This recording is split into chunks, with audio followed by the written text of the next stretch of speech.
Hi there. In this video, we'll be covering, does a ghostwriter get credit? This is one of the questions I face the most as a ghostwriter, and I want to clear it up for you.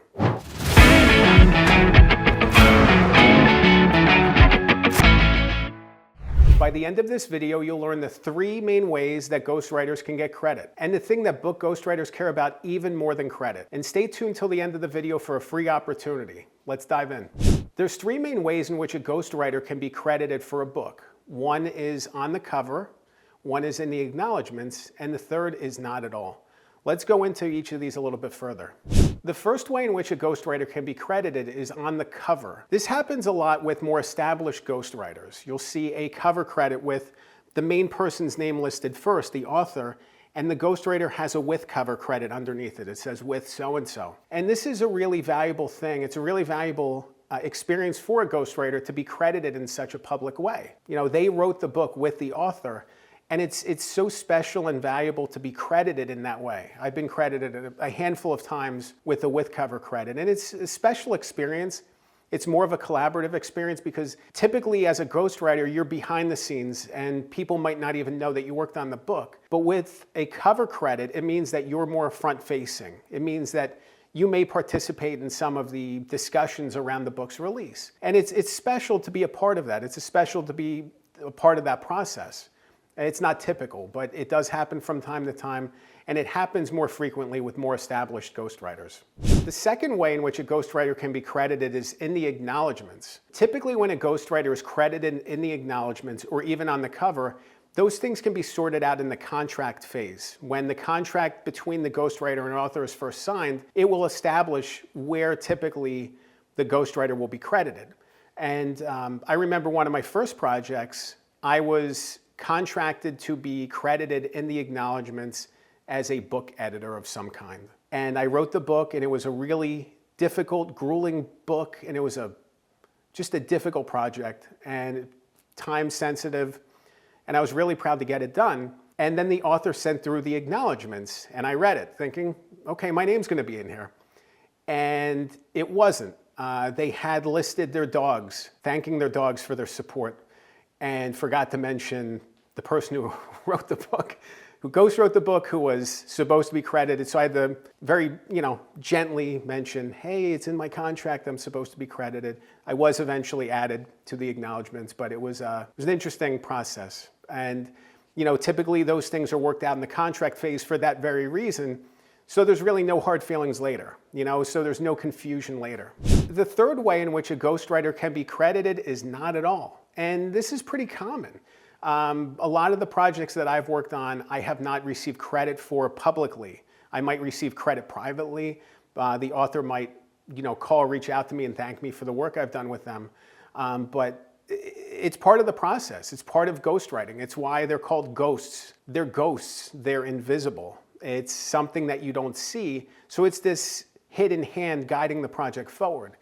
And it's part of the process. At this stage in my career, after ghostwriting 25 books, it doesn't bother me either way. It really doesn't. There's some projects that you connect yourself with more than others. But at this point, it's pretty common, and I'm okay with it either way. As long as it's mapped out in the contract phase and as long as everybody's straightforward about it, it doesn't bother me either way if I'm credited or not. The thing ghostwriters do care about more than credit is compensation, is money for the project.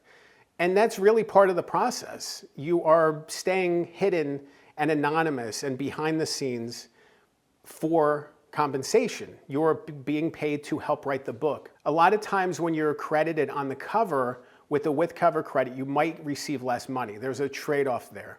And I've had opportunities emerge because of books I've been credited for writing, which is exciting.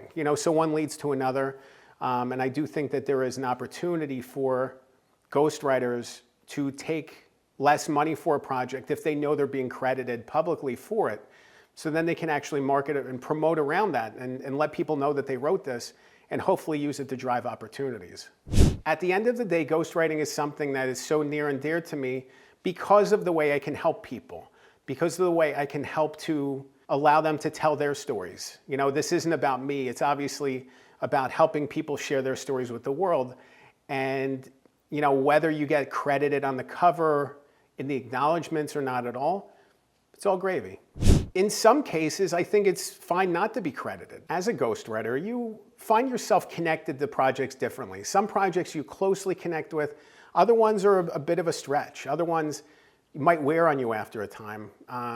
They're not aligned with your view. They're not aligned with what you want to say. They're not in your passion. They're not in your wheelhouse. And I think it's helpful in a way to be able to pull back from that. You're not credited on this book, and stay behind the scenes. You know, I remember a couple years ago, I was working on one of my earlier projects, and the person I was working with wanted to exclude all these key details that I thought were really important to add to the book. And they didn't include them. The book went forward. The book was published. It missed a great opportunity, and it faded away. It really just didn't hit. It didn't connect. It didn't find an audience. And it was disappointing, but at the same time, I wasn't connected to it on that deeper level because my name wasn't anywhere on it. It's not to say that I didn't care about the book. It's the reality that, you know, sometimes there are projects that go in a different direction than you want them to. So again, I think it's important to be able to map out exactly the kind of relationship you want to have with your ghostwriter in that contract phase, and walk through whether you want them to be credited on the cover or whether you want to make the book your own, not credit the ghostwriter, and to pay them accordingly. Really just a matter of personal preference, but it's important to map that out at the beginning of the project.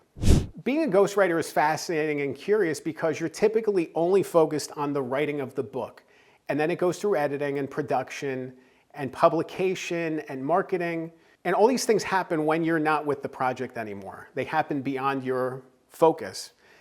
So there could be books that you worked on a year ago that haven't been published yet, that are still in the pipeline. You could have books come out 6, 12, 18 months after you're done working with them. And it's interesting to see how that plays out. It's interesting to see how projects come through the pipeline because you're often onto the next thing. You're onto the next project, whereas the book is still making its way through the publication pipeline. It's really just a fascinating process to be able to see the book through to completion, and on publication day to pick it up, knowing that you wrote this, you ghost wrote this with the person whose name is on the cover. If you want to learn more about book ghostwriting, head to my website, goodghostwriter.com. You can click the link below. There you can subscribe to my emails that focus all on writing and ghostwriting. You also have the opportunity to book a free one-on-one strategy call with me where we can talk through your book project and I can learn more about your specific needs. If you enjoyed this video and want to see videos on similar topics, feel free to like and subscribe this channel. Remember, good ghostwriting makes great books. I'm Dan Good. Thanks for watching.